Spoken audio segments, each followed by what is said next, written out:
Start.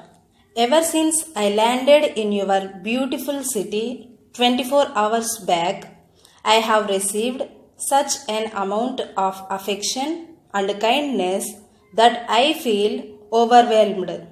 I have been trying to visit the different states in the country, and this is the first state in the south which it has been possible for me to visit as President of the Republic of India. I am really happy that I have seen something of this beautiful part of the country. You are all aware that within the last 3 years we had such tremendous changes in the country. Those who worked for Swaraj in the years gone by could hope for nothing better than what we have achieved. It is now for us to maintain the freedom that we have won and to make our people prosperous and happy. Our freedom will have no meaning unless its fruits are enjoyed by every individual that inhabits this vast land, and unless every individual feels that he is better in every aspect. A great responsibility has been cast upon all, and what I want you, common men and women of this country, to realize is that it is no use leaving things to what is known as the government. With adult franchise, we now have a system in which every individual has his share in the government. We can no longer say that the government is something different from the people at large. Every individual, high and low, must make his or her contribution to the betterment and prosperity of the masses. We have during these 3 years been passing through rather difficult times. You in the south, who are so far away from the places where we have had such tremendous difficulties, may not fully realize the vastness of the catastrophe. You cannot perhaps appreciate the magnitude of the problem which our government had to face on the very marrow of its existence. Vast masses of uprooted humanity, both in the west and in the east, had to move from their hearth and home, leaving everything behind in search of a place where they could live with safety and honor. It was not a case of a few people from the West alone, now known as Western Pakistan. Not less than 5 million people, perhaps more than that, came to India. Sometime later, a very large number, not less than 3.5 million, moved from East Bengal. It was not easy to rehabilitate this vast mass of humanity, and although the government has been doing its best, it is too early yet to say that we have succeeded in our task. The progress in the West has been considerable, and so far as the rural population is concerned, it may be said that practically the whole of the population has now been settled on land. But they do not all have houses to live in. The townspeople have had greater difficulties to face. The agriculturist, when given land after he had moved from West Punjab to East Punjab, could begin life in his own way, more or less as before. The townsman, who was doing some kind of trade or business, however, found greater difficulties in adjusting himself to his new surroundings. Trade and business in West Punjab employed not only the Hindus and Sikhs but also the Muslims. Many of these enterprising people have managed to start life afresh, although with some difficulty. The government has been giving them all possible help.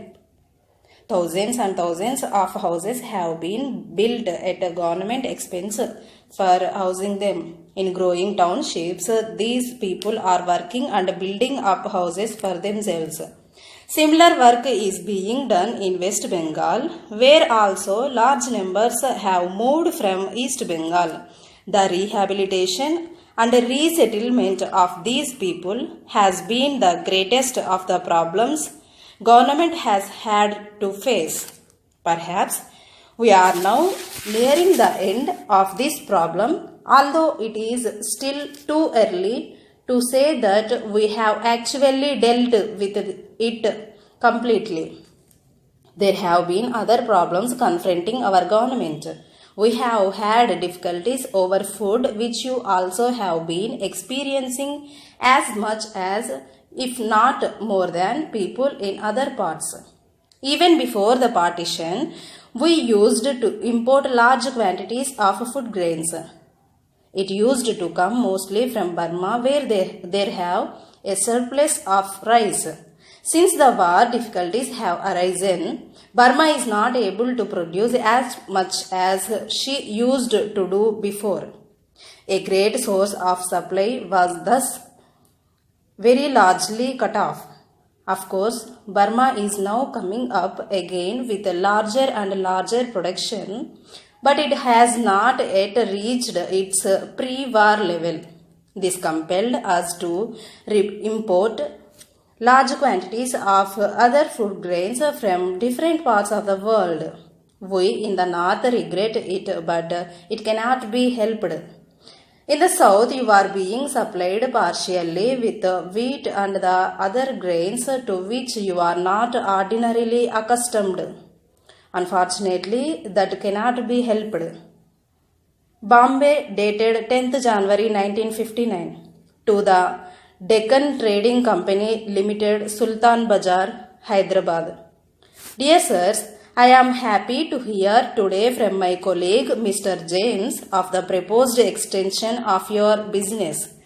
I learned this fact with pleasure, as I think I am in a position just now to offer you some very exceptional bargains in the way of leather cases in every variety.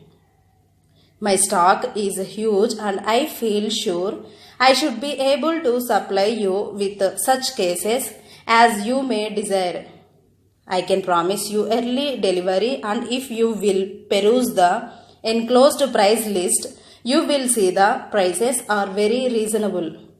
One of my special lines in leatherware at this time is the Kingsley Hyde attached case measuring 15 inches by 10 inches, which is selling wholesale for 10 rupees and retail for 18 rupees. I have sold a large number of these cases during the last few weeks, and I have only a few remaining. I should be happy to sell you the balance of my stock at the reduced price of 9 rupees per case. If you think this line at the reduced price of 9 rupees per case, if you think this line would appeal strongly to your customers, as I feel sure it would. I also have in stock some fine suitcases of a very strong and artistic finish. We would particularly draw your attention to case number 10, page number 7 of the catalogue. If you think any of my wares are at all likely to suit you and would care to have more details, perhaps it would be best for your traveler to call upon me at an early date, as there is every likelihood of my stock of these special lines being speedily sold out. I will, by all means, however, reserve a number of cases for you for the space of 1 week, and if your traveler comes along, I shall be pleased to give him any information for which he asks and to explain to him fully our terms, etc.